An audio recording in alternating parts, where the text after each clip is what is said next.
Assalamualaikum warahmatullahi wabarakatuh. Pemirsa, berjumpa lagi dengan saya, Klik. Kita akan berbincang-bincang mengenai hal-hal yang aktual yang terjadi di masyarakat kita, hal-hal yang viral yang ada di media sosial, dengan pandangan yang cerdas, ilmiah, luas, dan menarik tentunya.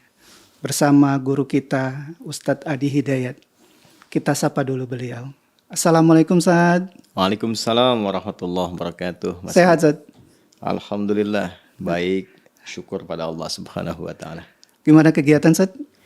Alhamdulillah, menyesuaikan keadaan jeda, anak-anak sekolah ada libur. Iya, libur, Ustadz. Di mana-mana macet, Ustadz. Ya, alhamdulillah. Nah, begitulah hidup. Mesti Masya ada Allah, ya. jeda-jeda untuk merefresh, menyegarkan kembali demi menyiapkan kegiatan berikutnya yang lebih berkualitas. Masya. Nah, di ibadah juga begitu kan? Ya, Iya, Ustaz. sholat 5 waktu kan nggak langsung selesai ini langsung lagi kan, iya, tidak. betul, Ada betul, jedanya betul, juga kan? Betul. Subuh, jeda, duhur, jeda kan? Iya, Bahkan puasa sunnah pun kan dianjurkan oleh Nabi kalaupun ingin banyak dengan jeda kan? Iya, yang iya. dikenal dengan puasa sunnah Daud itu. Ya, Senin puasa, Selasa istirahat, Rabu puasa, kan? Kemudian Kamisnya istirahat. Supaya ada apa? Ada jeda berkelanjutan. Kemudian kualitas menjadi semakin bertambah dan fisik menjadi semakin kuat. Iya, iya. Tapi ingat, puasa Daud ya, bukan sholat Daud. Bukan subuh, sholat, duhur, Iya, tidak. Gitu. Itu Iya. tidak dibenarkan demikian. Iya. Tapi kalau liburan sendiri disunahkan nggak, Ustadz? Maksudnya untuk rilah? Ya, dalam Islam ada istirahat untuk berlibur, untuk bahkan di Quran kan kita juga diperintahkan untuk melihat menerawang sekitaran, ya jalan, kul siru fil ardi, silahkan kamu lihat merantau Iya, di iya. berbagai belahan bumi. Bahkan hadis yang populer dari Nabi sallallahu alaihi wasallam, la tushaddur rihal ya illa li thalathatin. Jangan kamu punya keinginan kuat untuk berihlah, jalan-jalan kan, melihat kawasan yang lebih luas, merantau kan, kecuali engkau mendekatkan pada 3 tempat. Ya, Iya. Masjidil Haram, Masjidil Hadza kata Nabi, Masjid Nabawi, Masjidil Aqsa.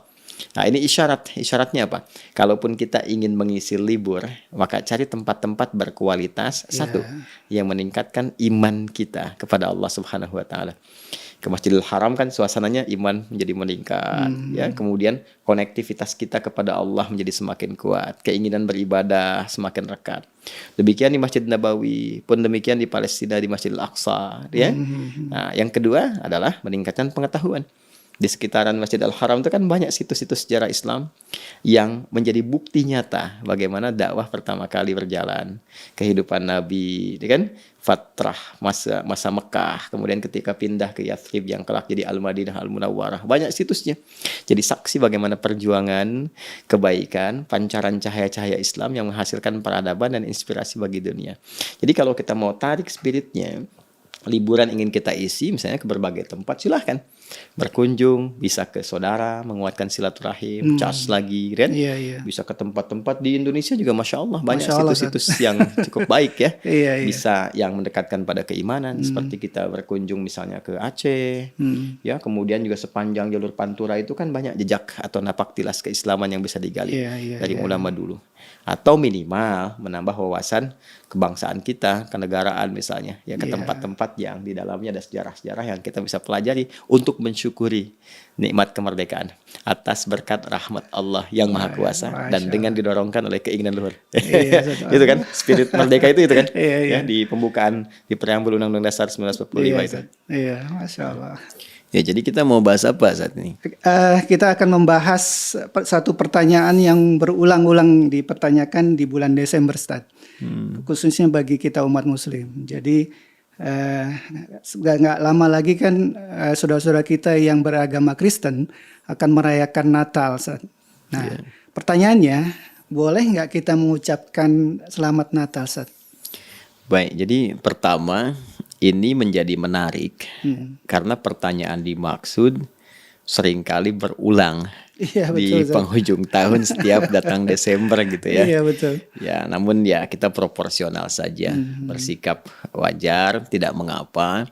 Toh ini boleh jadi juga semakin men-charge wawasan kita, menambah pengetahuan dan meningkatkan sisi toleransi yang proporsional. Iya. Sekalipun wajar juga kita bertanya, Kenapa saat eventnya saudara-saudari kita yang lain seperti Hindu misalnya, Buddha atau Konghucu, di saat hari rayanya juga tidak seramai pembicaraan seperti sekarang gitu. Iya, iya. Tapi ya tidak apa-apa, sekali lagi ini proporsional. Yang penting ada sisi yang proporsional untuk menerapkan toleransi sesuai dengan porsinya masing-masing, bagaimana mewujudkan sikap saling menghormati dan membangun keharmonisan dalam berbangsa, bernegara. Untuk itu, di dalam Islam, bersyukurnya kita kepada Allah Subhanahu wa taala, konsepsi tentang toleransi, sikap menghormati, terutama antara keyakinan dan kehidupan beragama, itu sudah diatur sedemikian detail, lengkap, dan sempurna. Iya, Ustaz. Ya, dalam konteks ini, Islam membagi kepada dua bagian sisi toleransi yang terkait dengan aspek beragama ini. Apakah pembahasannya masuk di ranah ibadah, dalam konteks hubungan kita, konektivitas kita dengan Allah Subhanahu wa taala, dengan Tuhan yang kita yakini, kan? Ataukah yang dimaksudkan ini sisi muamalah, konektivitas kita secara sosial dalam berkehidupan bermasyarakat misalnya, atau berbangsa, bernegara. Nah, Islam mengatur itu secara sempurna, memberikan ruang-ruang untuk kita berinteraksi dan batas-batas yang di dalamnya terdapat unsur penghormatan, saling menghargai, dan toleransi tingkat tinggi. Iya. Ya, saya beri contoh misalnya, ketika berbicara tentang persoalan agama, bagaimana toleransinya? Sangat sempurna. Bahkan turun surah sekaligus satu surah. Di dalam surah Al-Kafirun itu kan, itu kan sejarahnya ketika ada yang berusaha mengajukan proposal pengajuan kepada Nabi Muhammad SAW supaya mencampur adukan keberagamaan itu dengan bergantian beribadah. Ya, mereka datang kepada Rasulullah ya Muhammad SAW, kurang lebih kalau bahasa kita tidak usah berselisih, tidak usah ribut, kita ibadah bergantian saja. Malam ini kami menyembah Tuhanmu, besok-besok kau menyembah Tuhan kita, kata mereka. Maka turun surah Al-Kafirun itu yang legasinya sangat luar biasa. Perhatikan di ujung ayatnya, lakum dinukum waliyadin. Ya, betul, kita tidak usah berselisih. Untuk apa berselisih? Tidak usah ribut, tidak usah saling mencela. Cukup kita saling menghormati dengan beribadah masing-masing. Tidak perlu saling mencampuri. Justru ketika mencampuri, teorinya menjadi berubah. Kan ini satu ikut ke tempat orang lain, fisiknya seakan mengikuti, tapi hatinya mengingkari.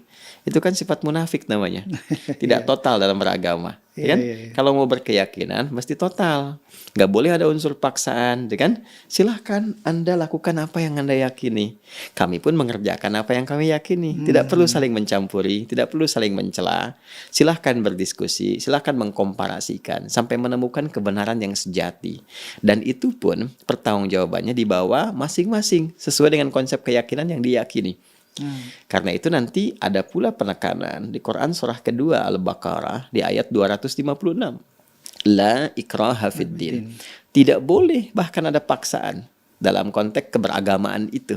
Ya, ad-din itu bisa ditafsirkan pertama Islam, Quran surah ketiga Ali Imran ayat 19. Inna dina indallahil Islam. Sungguh agama yang diridhai, ad-din yang diridhai oleh Allah adalah Islam. Jadi kalau kita mau kaitkan Quran surah ketiga Ali Imran ayat 19 dengan Quran surah kedua Al-Baqarah ayat 256, untuk masuk Islam pun nggak boleh dipaksa. Jadi kita nggak boleh paksa orang tuh untuk masuk Islam, atau misalnya nyogok dengan bantuan.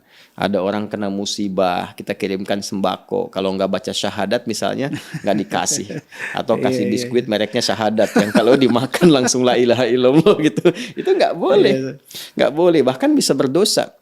Ya, tidak diperkenankan memaksa orang, ya, itu tidak diperkenankan. Bahkan Nabi pun ketika sedang berdakwah itu menunaikan tugas risalah, itu jelas kalimatnya, fadzakir innama anta mudzakir lasta alaihim bimusaitir. Muhammad sallallahu alaihi wasallam, silahkan ingatkan, ya, sampaikan kepada mereka risalah, sadarkan, ya, kemudian silahkan ajak untuk meriset, ajak untuk menilai sampai menemukan kebenaran yang sejati.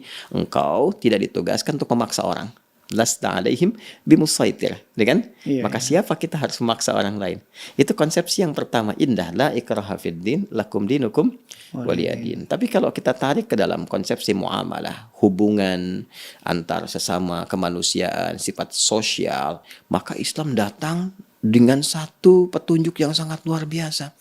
Di situ muncul bagaimana membangun harmoni, saling tolong menolong, ya kan? Membantu, bahkan boleh kita mensupport juga non-muslim yang boleh jadi mungkin merasa kekurangan atau kena musibah dan sebagainya. Jangan kita lihat akidahnya. Dalam konteks membangun bangsa bernegara, boleh jadi di kantor misalnya ada kawannya yang non-muslim juga, ya kan? Iya, Misalnya di instansi pemerintahan atau bahkan di kemiliteran, nggak semuanya mungkin orang Islam, tapi mereka bekerja sama membangun keharmonisan untuk apa? Untuk memakmurkan negeri, berjuang demi negara, demi bangsa. Bagi umat Islam diniatkan pula sebagai ibadah kepada Allah Subhanahu wa taala. Itu toleransinya sempurna. Punya tetangga, kan? Non-muslim. Saya misalnya punya tetangga yang Kristen, yang Hindu misalnya, atau yang Buddha. Kita masak makanan kita, tercium baunya ke tetangga. Apa kata Nabi?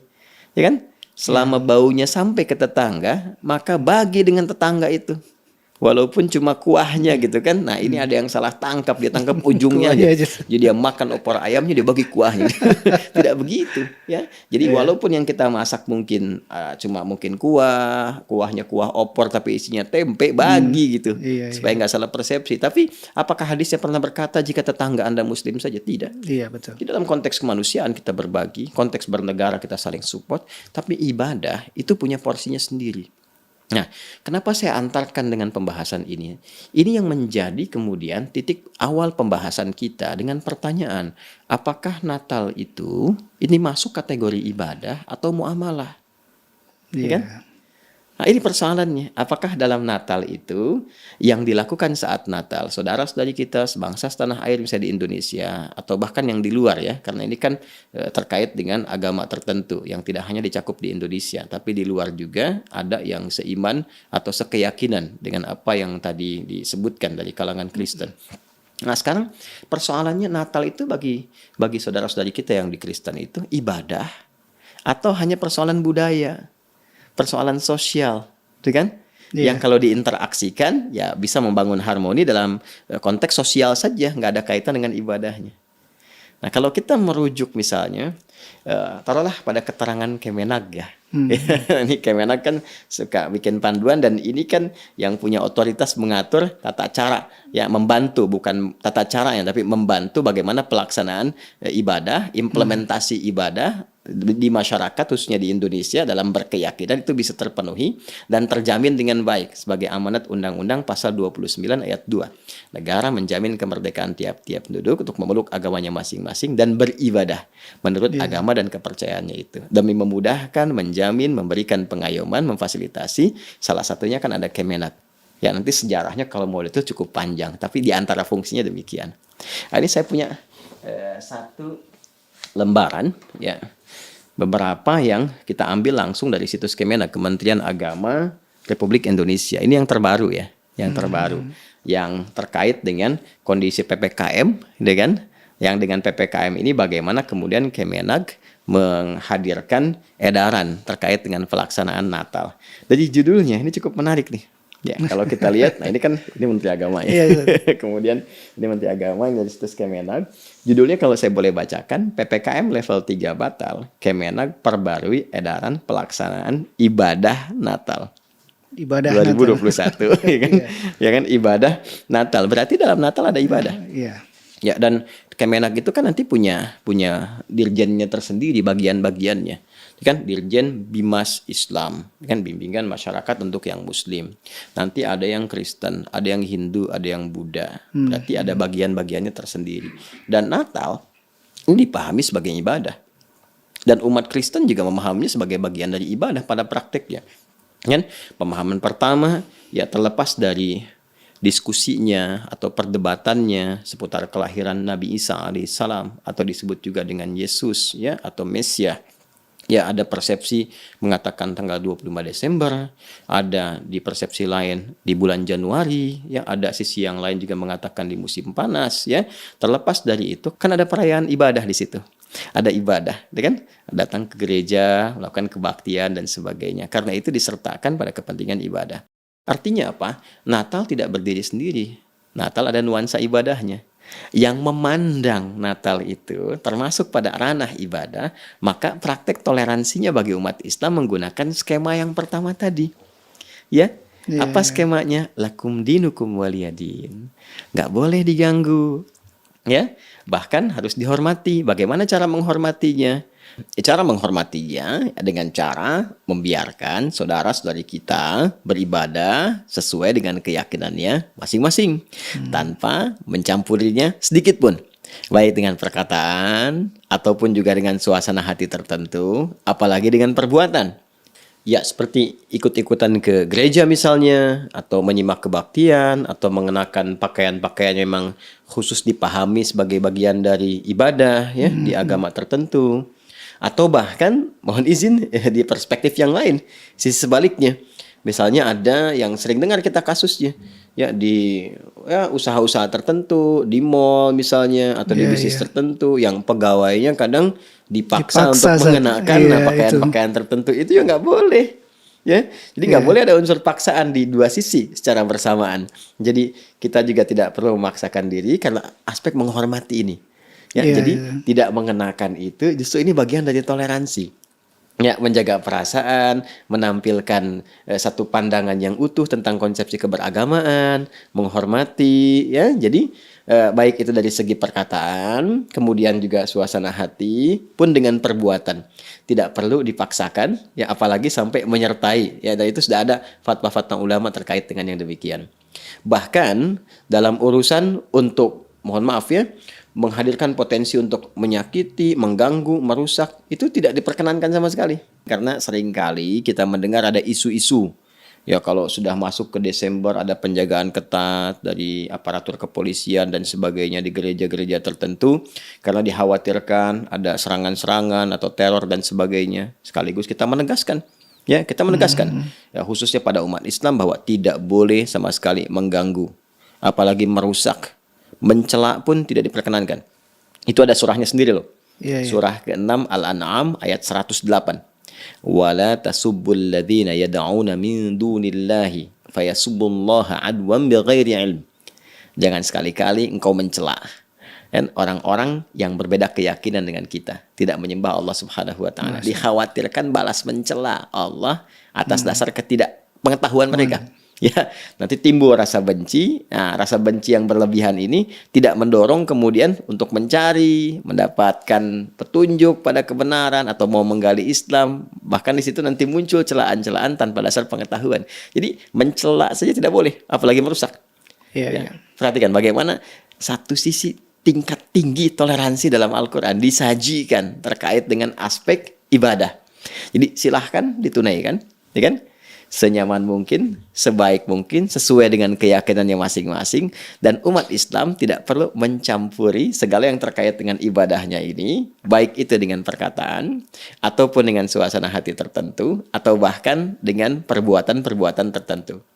Nah, kenapa saya sebutkan perkataan, hati, dan perbuatan? Karena di dalam Islam, aturan ibadah ini mencakup kepada 3 aspek tadi. Iya, iya. Jadi ada ibadah menggunakan hati. Ya, masih ingat kan babnya? Iya, Zat. Bab niat kan? Niat. Niat itu kan bersumbernya di mana? Dalam hati. Hati. Ya kan? Dalam sholat ada niat. Dalam Iya, iya. puasa ada niat. Dalam haji ada niat. Sumbernya di mana? Di hati. Hati. Kemudian yang kedua, ada ibadah lisan. Dan kadang-kadang ibadah lisan ini menjadi pembuka yang sangat menentukan akan legalnya atau halalnya ibadah yang berupa perbuatan. Iya, Ya, iya. sambil contoh misalnya. Mas Lik sudah menikah kan? Iya. Ya, punya keluarga, punya anak, punya istri. Legalnya, halalnya, hubungan antara suami dan istri, kapan itu dibenarkan, dibolehkan, itu ternyata dibuka dengan ibadah lisan. Saya terima nikahnya si Fulana binti Fulan dengan mas kawin sekian dibayar tunai. Iya. Ada ijab, ada qabul. Ijab dan qabul, bukankah itu perkataan? Iya. Itu ibadah. Dan disebut mitsaqan ghalidha, perjanjian yang sangat kuat, komitmen yang harus dipegang erat. Itu ibadah. Itu dengan lisan. Kemudian juga syahadat. Ya, pokok pertama, rukun Islam yang pertama itu kan syahadat. Iya. Asyhadu an la ilaha illallah wa asyhadu anna Muhammadar Rasulullah. Dengan apa diucapkan? Lisan. Dengan lisan kan. Maka lisan pun beribadah. Iya. Ya kan? Kemudian perbuatan. Ya, perbuatan kita sholat, bergerak. Gitu kan? Kemudian juga kita membaca Al-Quran dengan megang mushaf dan sebagainya. Bahkan ada gabungan antara lisan, hati, dan perbuatan seperti sholat. Sholat diniatkan dalam hati. Lisan berkata, Allahu Akbar, tangan bergerak. ya kan? Mengangkat sejajar dengan bahu, demikian selanjutnya. Jadi ada ibadah hati seperti niat tadi, ibadah lisan seperti ucapan syahadat dan ijab qabul, ibadah fisik saja misalnya seperti ya ritual dalam yang kita kerjakan. Tawaf misalnya ada fisiknya, sa'i ada fisiknya, bahkan gabungan dengan lisan tadi ya, ada lisan, hati dan perbuatan yang dilakukan secara bersamaan. Nah, karena tadi kesan yang terbangun dalam Natal tadi, kesannya adalah ibadah, maka satu dari 3 unsur ini pun tidak boleh menyertainya. Ya, tidak boleh ada unsur niat menyertai, tidak boleh antara unsur perbuatan menyertai, dan tidak boleh ada unsur lisan menyertai. Jadi kalau kemudian kita hadirkan misalnya unsur lisan dengan mengatakan kalimat misalnya Selamat Natal, sekian, sekian, sekian. Sementara di Natal itu ada unsur ibadah. Unsur yang berbeda dalam konsepsi ketuhanannya. Ada unsur penyembahan, ya.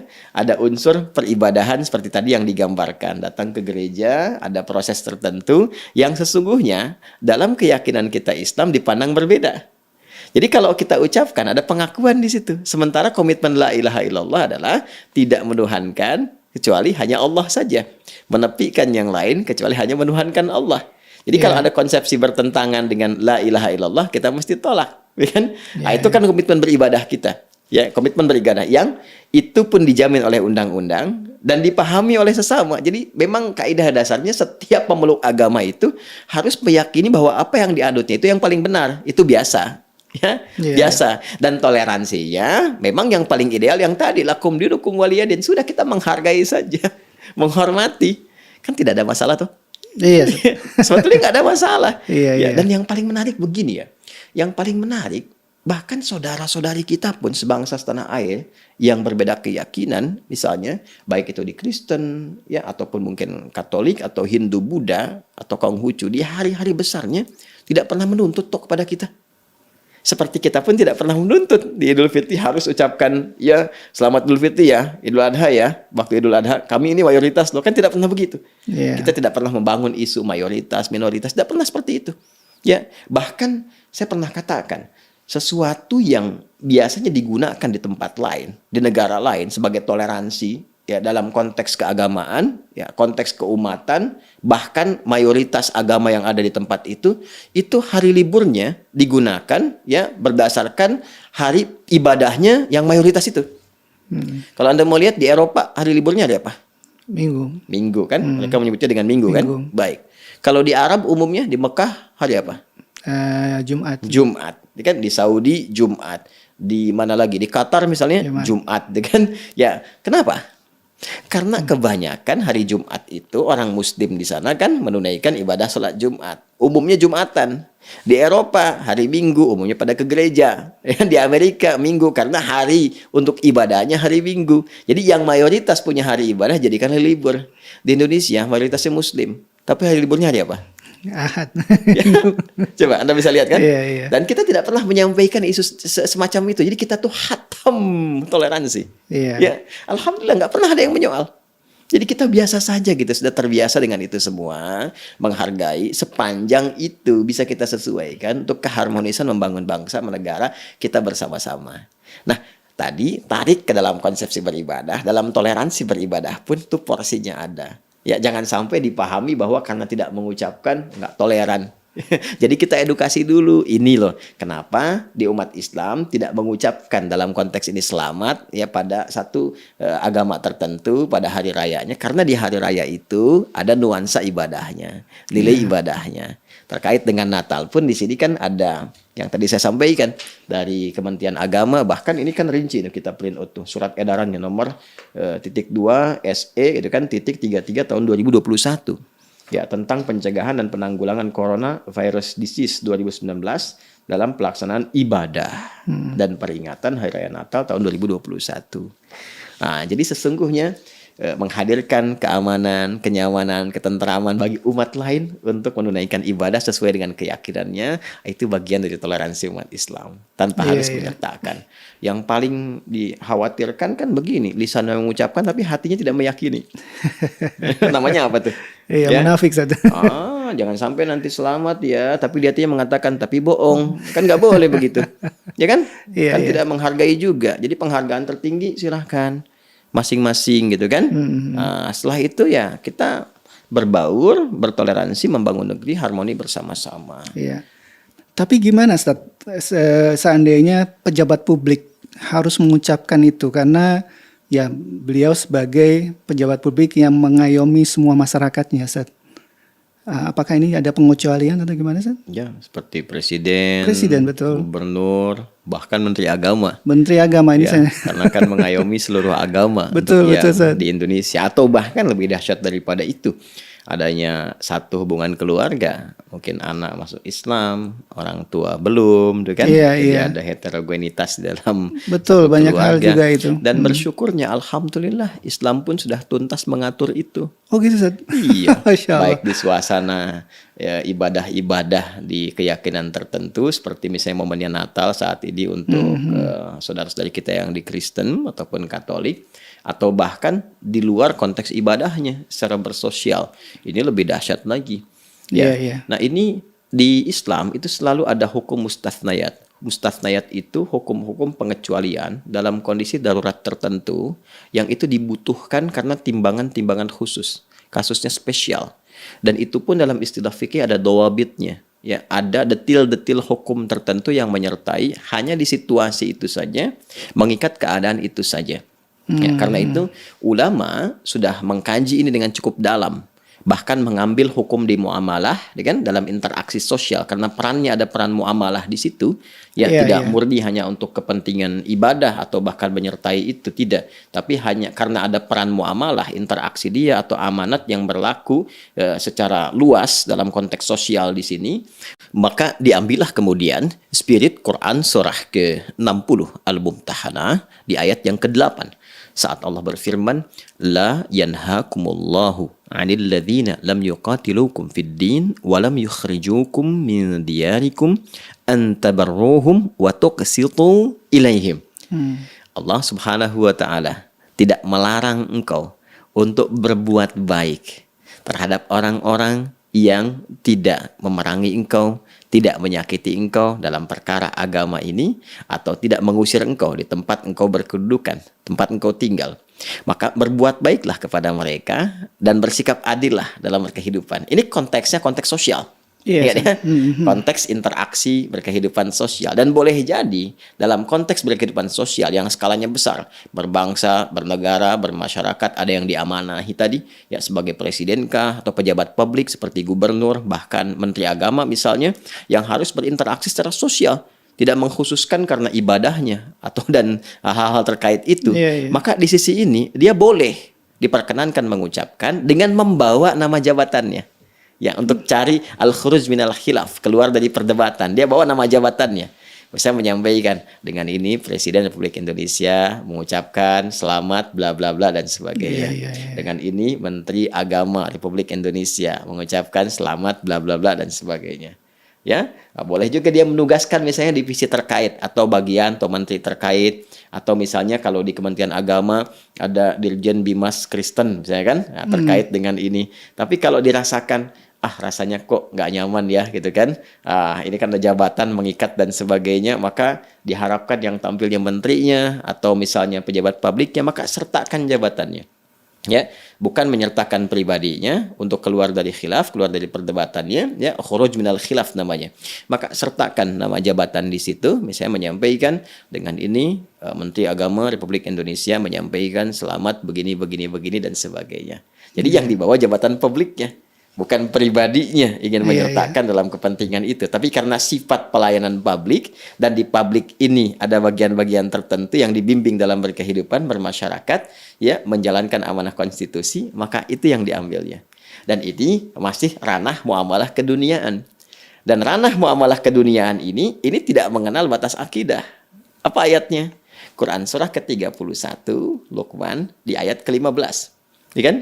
Wa in jahadaka ala an tusyrika bi ma laisa laka bihi ilmun fala tuti'huma. Perhatikan, wa sahibhuma fid dunya ma'rufa di ujung ayatnya.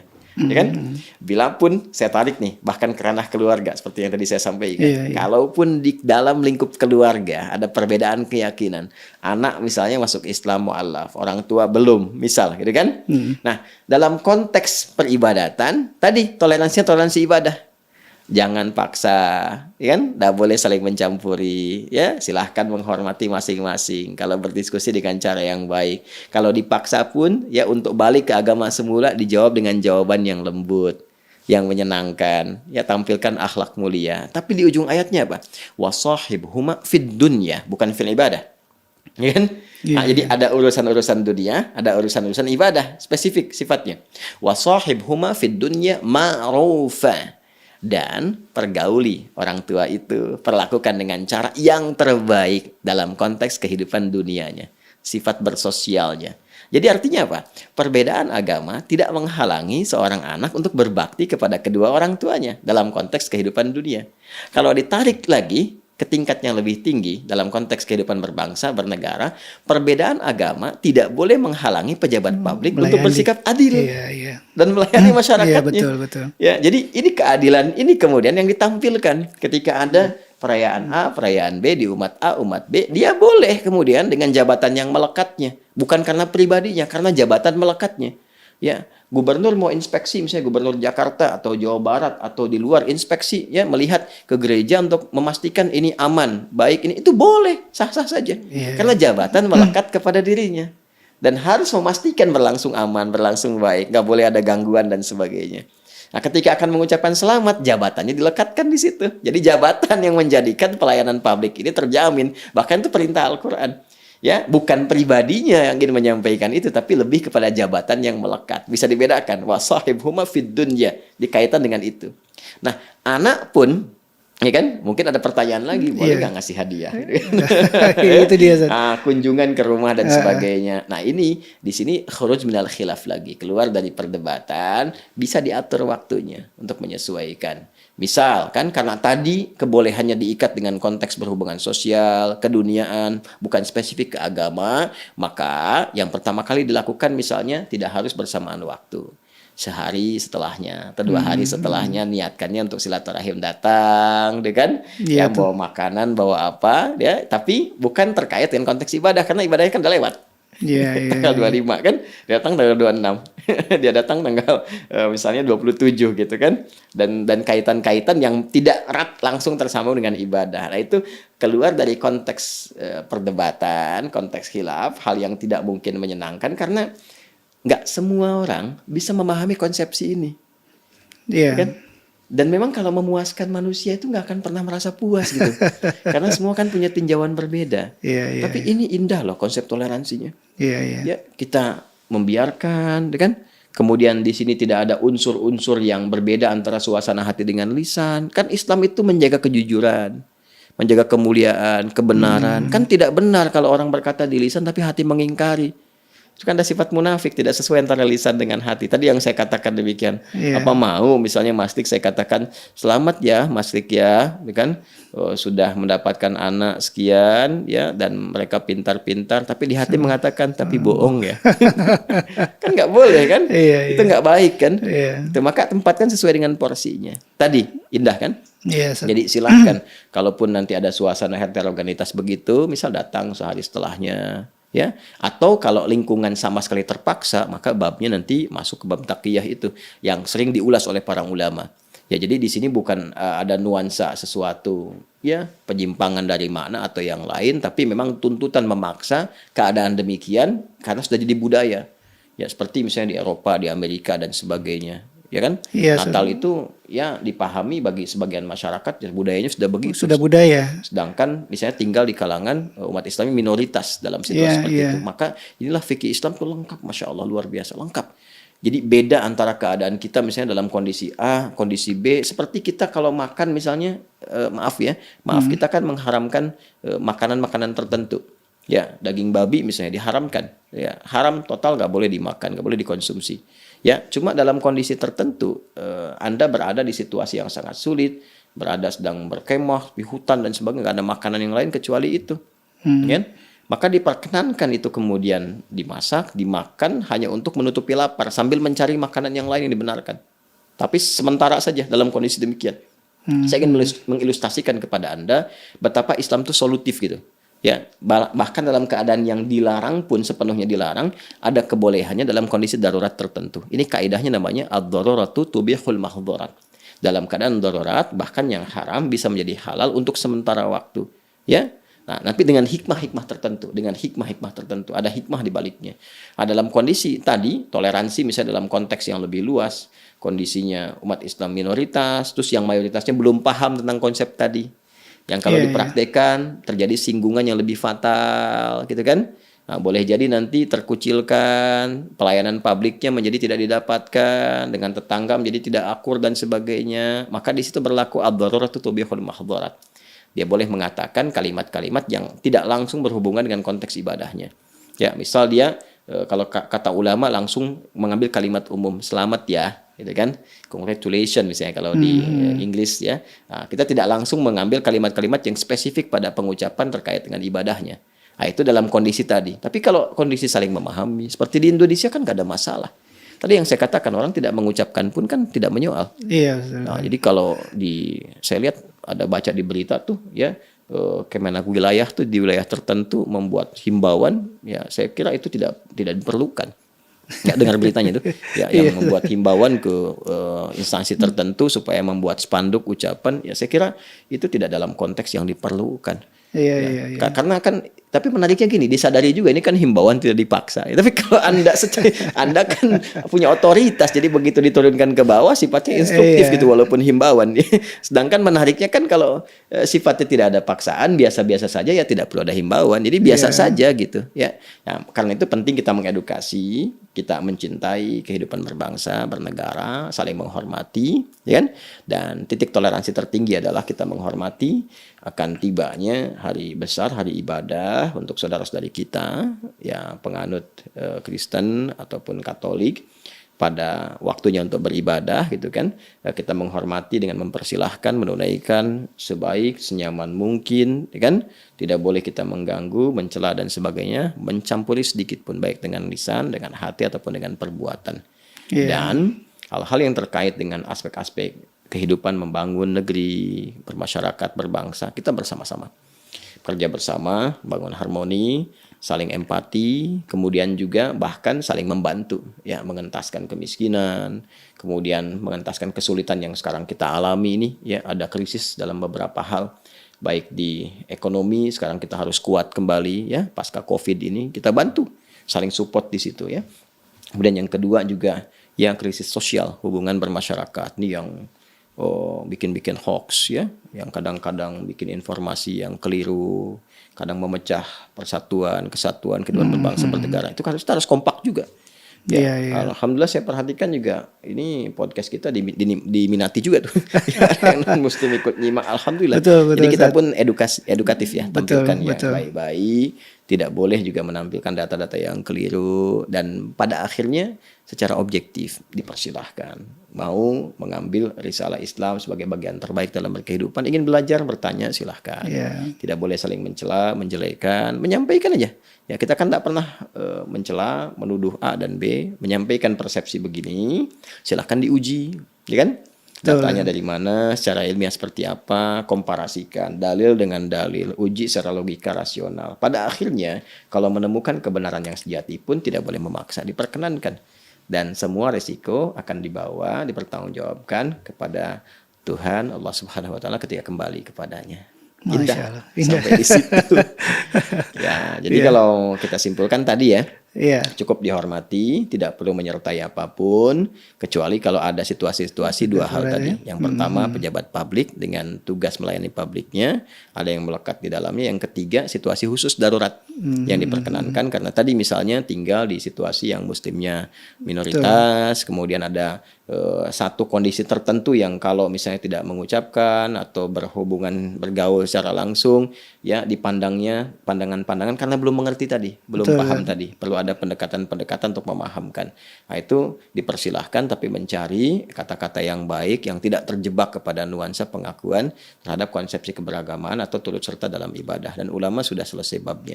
Kan? Atau juga maka pada kondisi-kondisi terdesak seperti tadi kehidupan antara satu rumah dengan keyakinan yang berbeda dan sebagainya. Maka di titik ini tadi dikatakan kebolehannya diikat dengan keluar dari perdebatan khuruj minal khilaf, seperti datang sehari setelahnya, kan? Atau juga membangun seperti yang pertama tadi, ya, harus pun menyampaikan dengan kalimat umum dan sebagainya. Bila memang belum memahami, kalau sudah mengerti, sudah paham, ya kita terapkan aja dalam kehidupan beragama. Dan ingat, penerapan ini sebagai ibadah kita, kan, sebagai muslim itu dijamin undang-undang. Pasal 29 ayat 2. Sekali lagi, negara menjamin kemerdekaan tiap-tiap penduduk untuk memeluk agamanya masing-masing dan beribadah menurut agama dan kepercayaannya itu. Jadi bagi kita ibadah itu di Islam kan ada perintah dan larangan. Ya kan? Perintah sholat, kan? Larangan mencampur adukan agama, kan? Larangan untuk berzina, larangan minum khamar dan sebagainya. Jadi meninggalkan larangan, menunaikan perintah bagian dari ibadah. Nah, jadi tidak perlu disoal. Ini nggak toleran. Ini bagian ibadah kami, jangan begitu. Jadi ini yang memunculkan begitu. Nah, ini yang harus ditertibkan supaya harmoni tetap terjaga. Tapi kita pun tetap mendoakan. Saya kira itu Mas Klik. Masya Allah. Mudah-mudahan ini bisa menambah wawasan kita, menggambarkan bahwa Islam itu sangat luas toleransinya, Ustaz. Masya Allah. Terima kasih, Ustaz, pembincangannya. Baik. Mudah-mudahan kita bisa bertemu lagi untuk membahas hal lain lagi, Ustaz. Yang terpenting mudah-mudahan yang pertama, bangsa kita, negara yang kita cintai, Negara Kesatuan Republik Indonesia senantiasa dijaga oleh Allah Subhanahu wa taala. Dan kehidupan berbangsa, bernegara direkatkan, diakurkan, harmoni. Insya Allah. Ya, tercipta kebaikan-kebaikan yang kita harapkan. Siap. Dan yang kedua, toleransi yang proporsional, kan? Dan sesungguhnya sikap saling menghormati kalau sudah proporsional, saling memahami, saling menggali dengan pengetahuan yang benar, insya Allah menghadirkan jalinan kehidupan yang lebih baik. Insya Allah. Terima kasih, Ustaz. Baik. Pemirsa, demikian bincang-bincang kita dengan guru kita, Ustadz Adi Hidayat. Semoga menambah wawasan keilmuan kita yang mendekatkan kita pada Allah Subhanahu wa taala. Saya Klik. Assalamualaikum warahmatullahi wabarakatuh.